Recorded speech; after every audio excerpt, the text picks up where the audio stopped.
नुपी अमगे हक्चांग ngasi ayok Bishnupur district ki Nambol police station ki manung chanba Kodompokpi maning amadi Maitram makha ani gi tainafam da leiriba Merakhong turel da tautharakle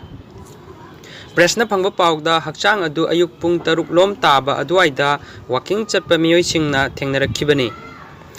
Patha pumtharaba hakchang adu hojik phawba maming matha khangba ngamdana leiri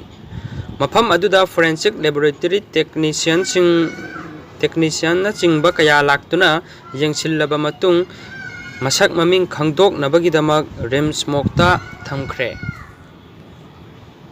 Sina phangkiba nupi gi hakchang adu yengbada ahal oirabi mali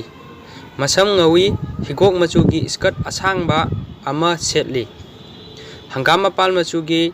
sweater khudang asangba ama litpaga loinana manungda frit marol ani ahumsu litlami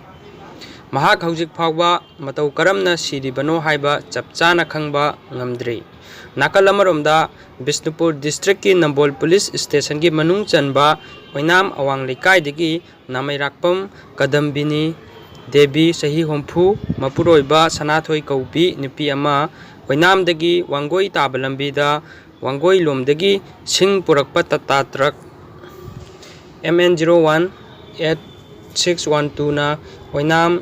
Nongthombam laikai mapada thombada mafam adumaktada laikhidre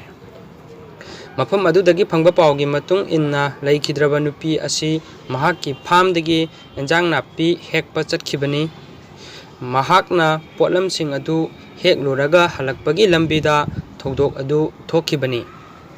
thogdo asiga mari lainana Nambol police na laikhidrabi gi hakchang adu lokhatlaba matung postmortem gidamak rims mokta thamkhre